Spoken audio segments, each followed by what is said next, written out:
This presentation is on the Leica Microsystems STELLARIS sted and STELLARIS sted confocal microscope. To make things simpler, I'm just going to refer to the microscope as STELLARIS sted. Alright, so Leica Microsystems has a basic all-in-one STELLARIS sted microscope, but the one that I'm researching is the STELLARIS sted. It has a few more specs to it. The first technology that STELLARIS sted has is a white light laser. It also has power hybrid detectors. Another thing that it has is a imaging system technology called TeleSense, which makes your images more contrasted, detailed, and clear. So before I get into the STELLARIS sted, I want to talk about a basic confocal microscope.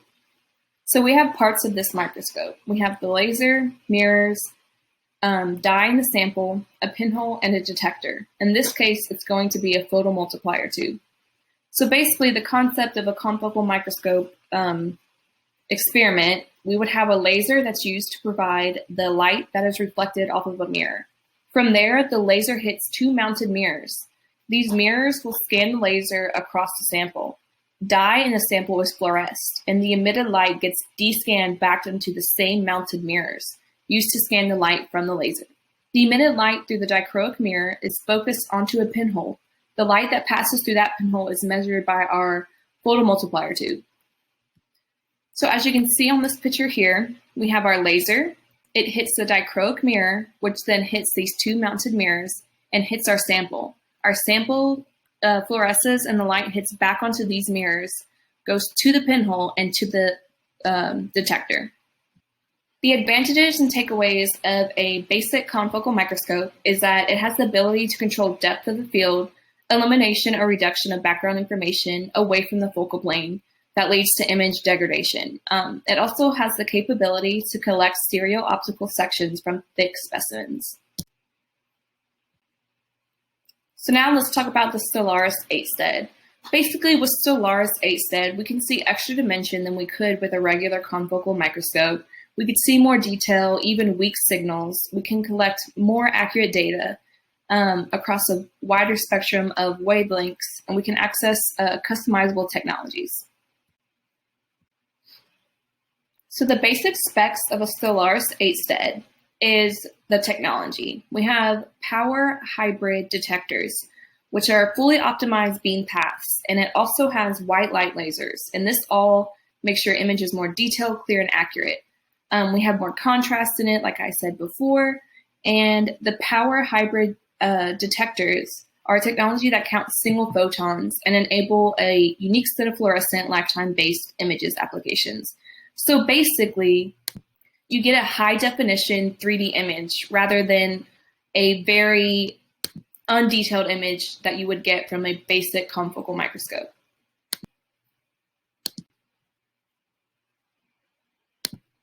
So the power hybrid detectors, this in general is just saying how whichever one that you use, you can first of all use either one or multiple. It's just the kind of image that you want from the specimen that you're looking at. If you want something with a certain color to be detected, or if you want a certain part of the specimen that you're looking at, you will choose different types of the power hybrid detectors. And there's three different types. We have the power hybrid detector S, the power hybrid detector R, and the power hybrid detector X. The power hybrid detector S has the highest dynamic range and the broadest spectral coverage of this family. It makes it an all-around detector for general confocal applications. These detectors use multi-cell architecture and avalanche diodes, which aren't really that important to know, but it does suppresses dark noise and improves efficiency of photon counting. The power hybrid detector R allows for enhanced detection in the near-infrared range, which we cannot get in a basic confocal microscope. The power hybrid detector X detects special optimized images for fast-moving images. So if we have a little specimen that's moving around really quickly, the power hybrid X is something that we would want to choose rather than the other two options. Now this is just a general comparison of a conventional photo counting confocal microscope versus Stellaris 8 sted. So we have the hybrid detection X, and this is just showing a more contrasted image with brighter overlays.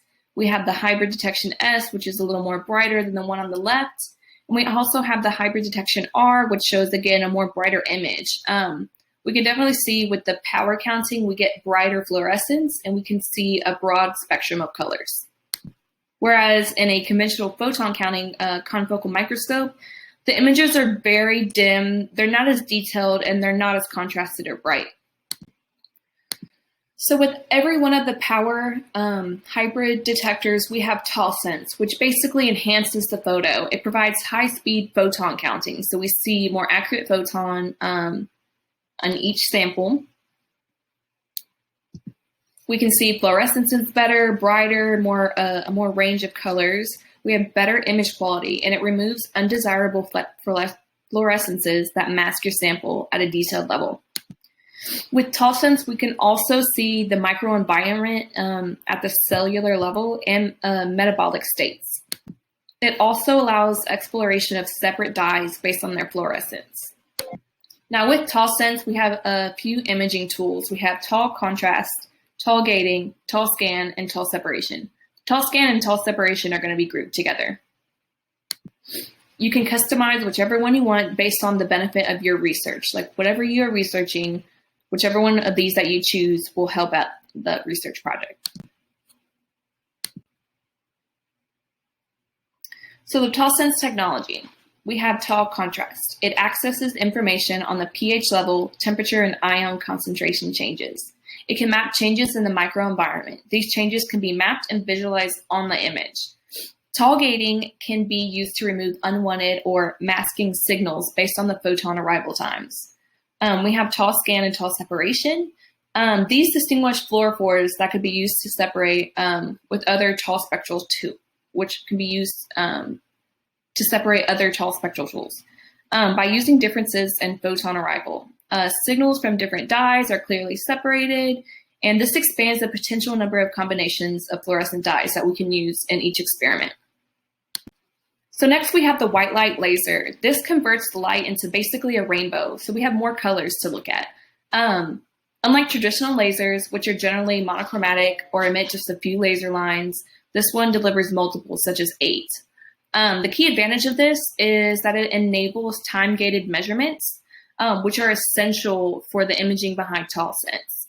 This will add dimension and contrast to our images. It makes it possible to work with more fluorescent options. Next, we have Image Compass. This is basically a little screen, as you can see on the Stellaris 8 sted. It allows you to see everything that you're doing. You can take pictures. You can see every speck of what you're doing. You can customize your Tall Sense. You can customize your power hybrid detectors. You can do all this on the screen rather than having it hooked up to a computer. It's all integrated into the system. So it's highly, highly customizable, and it's highly, highly convenient. Now on Image Compass, we do have a system called Lost X Navigator. And basically, it's just like a GPS. So we have our Image Compass, which is on our microscope. And this just lets you navigate throughout the screen. It makes you do it really quickly, and it does it live. You can do a picture, you can capture an image, and you can edit it, or you can do this live and look at your specimen as you are conducting your experiment. And that is it about the Stellaris 8 sted confocal microscope. I hope you all enjoyed. Thank you.